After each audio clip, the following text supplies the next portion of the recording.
Hello students, आज हम आपको सिंपल एप्लीकेशन ऑफ इंटीग्रल्स की एक्सरसाइज 12.2 के कुछ क्वेश्चन बताएंगे। ठीक है ना। जैसे पहला क्वेश्चन है, फर्स्ट क्वेश्चन है आपका कि वाई स्क्वायर बराबर 4ax तथा रेखा y बराबर 2ax से घिरे क्षेत्र का क्षेत्रफल आपको ज्ञात करना है। ठीक है ना। देखिए, तो पहले तो इसको हम प्रैक्टिकली फिगर द्वारा समझ लेते हैं। तो फिगर में क्या आप जानते हो, वाई स्क्वायर बराबर 4ax का फिगर कैसे बनता है? थोड़ा सा टेढ़ा बन गया है, तो सही कर लीजिएगा। ठीक है, वाई स्क्वायर बराबर 4ax का फिगर बन गया। ठीक है, यहाँ पर आप देखिए x की जगह अगर 0 रखते हैं तो y बराबर भी 0 आ जाता है, यानी ये जो लाइन है ये मूल बिंदु से होकर जाएगी। ठीक है ना। किससे होकर जाएगी? मूल बिंदु से होकर जाएगी।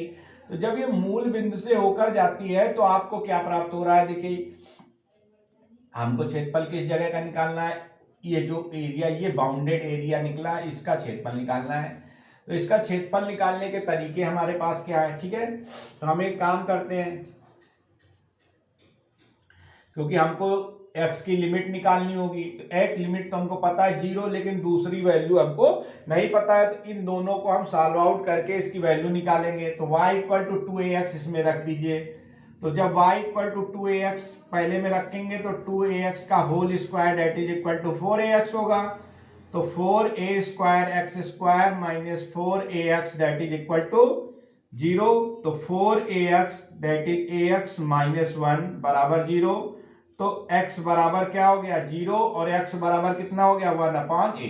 यानी एक लिमिट तो 0 हो गई x बराबर, और दूसरी क्या हो गई? x बराबर 1/a। ठीक है ना। तो अब हम लोग क्या करें? अगर हम पहले इस पूरे वाले, इस वाले वक्र को लेके चले, इस ऊपर वाले को, तो हम जब इसको क्षेत्रफल निकालेंगे, इसका नामकरण कर दें a b, इसको c कर दें, तो o a b c o, इसका क्षेत्रफल निकालेंगे तो ये पूरे का क्षेत्रफल निकलेगा। ठीक है ना। तो इसको हम निकालते हैं पहले। तो area of O A B C O, तो इसका जब क्षेत्रफल निकालेंगे तो हम लोगों की लिमिट क्या है? 0 to 1/a। लिमिट क्या है? 0 to 1/a हो जाएगी। और अपना यहां पर y बराबर क्या हो जाएगा? ये under root 4ax, under root 4ax dx हो जाएगा। तो 4 का आप जानते हो 2 हो जाएगा, और रूट a बाहर आ जाएगा, कांस्टेंट है। x की पावर 1/2, तो इसको जब हल करेंगे तो x की पावर 3/2 अपॉन 3/2, ये ऊपर चला जाएगा, 2/3 बाहर कर लीजिए। जब आपने इसको बाहर किया तो 2 रूट a बाहर आएगा, तो 2/3। अब वैल्यू रखिए, तो 1/a की पावर 3/2 माइनस 0 हो गया, इतना आ गया। ठीक है, 1/a की पावर 1/2 0 आ गया। अब देखिए, इसमें आपको करना क्या है? 2 2 जा 4 हो गया, 4/3, इसको a की पावर 1/2, यहां से क्या आ जाएगा? 1/a की पावर 3/2 हो गया, a की पावर 3/2। तो जब इसको आपने हल किया तो आप नीचे इसको ले जाइए, तो क्या बना देगा? 4/3, नीचे आएगा तो घट जाएगा, तो बचेगा कितना? आप जान लीजिए, देख लीजिए, a की पावर 3/2 से 1/2 घटेगा तो कितना बचेगा? a की पावर 2/2, यानी a 2 से 2 कट जाएगा, तो ये क्या बच जाएगा? 4/3a। आप तो समझ गए 4/3a कहां से हो गया, इस बात को समझ गए। अब दूसरा हमारे पास कौन बन रहा है? ये। ठीक है, ये लाइन। तो ये लाइन देखिए ट्राइंगल का निर्माण कर रही है। ठीक है ना। ट्राइंगल का आप फार्मूला जानते हैं कि आप जानते हो कि ट्राइंगल ओ ए बी का area of triangle A O B क्या होता है? 1/2 base into height, O A into A B. तो ओ ए कितना है? यहां से यहां तक की डिस्टेंस कितनी है, और ए बी कितनी है, ये बात हमको पता करनी है। तो ओ ए कितनी है? आपको पता है कि ओ ए कितनी है, यहां से यहां तक की दूरी कितनी है? आपको भी बताया x बराबर कितना है? 1/a। और ये ए बी कितनी है दूरी? ए बी की डिस्टेंस कितनी है? इसको आप बताइए, ए बी की डिस्टेंस कितनी है? आप देखिए कितनी होगी ए बी की डिस्टेंस? 2। ए बी की डिस्टेंस कितनी होगी? 2। तो यहां पर वैल्यू रखिए, ओ ए का मान रखा, तो ओ ए का मान कितना है? ओ ए का मान आया 1/a और ए बी का मान आया 2। ए बी का मान कितना आया 2। तो ये कितना हो गया टोटल, आप देखिए 2 से 2 कैंसिल, तो बचा कितना 1/a। अब हमको क्या निकालना था, इस एरिया का क्षेत्रफल निकालना था, तो हम क्या करेंगे, area of OBCO that is equal to area of OABCO minus area of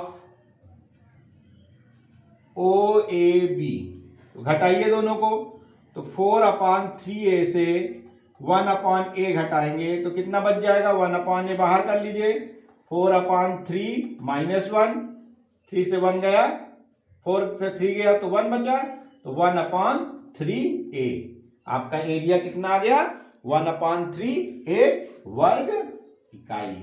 वर्ग इकाई ये आपका एरिया हो गया। ठीक है, आपको कोई दिक्कत हो तो बताइएगा मुझको कमेंट्स बॉक्स में लिखकर, मैं आपका प्रॉब्लम दूर करूंगा।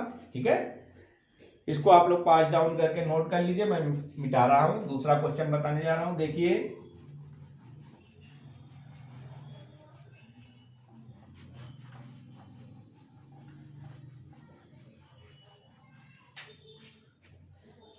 देखिए दूसरा क्वेश्चन, सेकंड क्वेश्चन जो है वो हमसे क्या कह रहा है, सेकंड क्वेश्चन कह रहा है हमसे कि x अक्ष के ऊपर परवलय y² बराबर 4ax, परवलय y² बराबर 4ax और वृत्त x² प्लस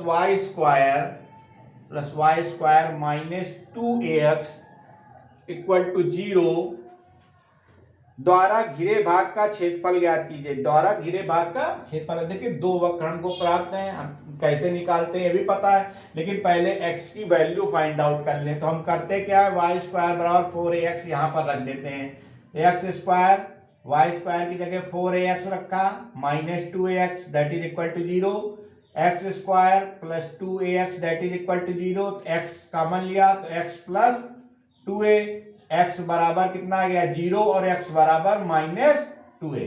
आपकी x की एक वैल्यू कितनी आ गई 0 और एक वैल्यू आ गई x की -2a। अब आप x की वैल्यू यहाँ रखें तो y की वैल्यू निकालें, हमको पॉइंट चाहिए।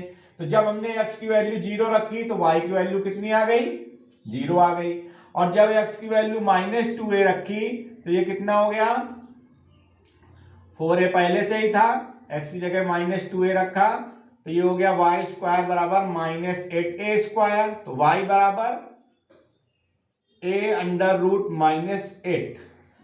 ठीक है, ये काल्पनिक संख्या हमको प्राप्त हो गई, एक काल्पनिक, क्योंकि इसका एक ही वास्तविक मान प्राप्त हो रहा है 0,0 और दूसरा जो पॉइंट प्राप्त हो रहा है वो वास्तविक, वो काल्पनिक है। ठीक है ना, और काल्पनिक वैल्यूज अगर एक वैल्यू है दूसरी काल्पनिक है तो इससे घिरा क्षेत्रफल संभव नहीं है, इससे घिरा कोई क्षेत्र संभव ही नहीं है। अतः इसमें आप लिख देंगे अतः क्षेत्रफल असंभव है, अतः क्षेत्रफल असंभव है। इस चीज को आप ध्यान रखिएगा, क्योंकि इन दोनों से घिरा कोई क्षेत्रफल हो नहीं सकता, क्योंकि एक ही पॉइंट वास्तविक है, दूसरा कोई वास्तविक पॉइंट नहीं है, इसलिए इनसे घिरा कोई क्षेत्रफल नहीं हो सकता। तो ये रहे आपके आज के दो क्वेश्चन। अगर इन दोनों क्वेश्चनों में कोई प्रॉब्लम है तो मुझको कमेंट बॉक्स में लिखकर बताएं, और अगर आपने मेरा चैनल सब्सक्राइब नहीं किया तो उसको सब्सक्राइब कर दें, बेल आइकन दबाएं, शेयर करें, ताकि आपको और वीडियो प्राप्त होते रहें। Okay, thank you.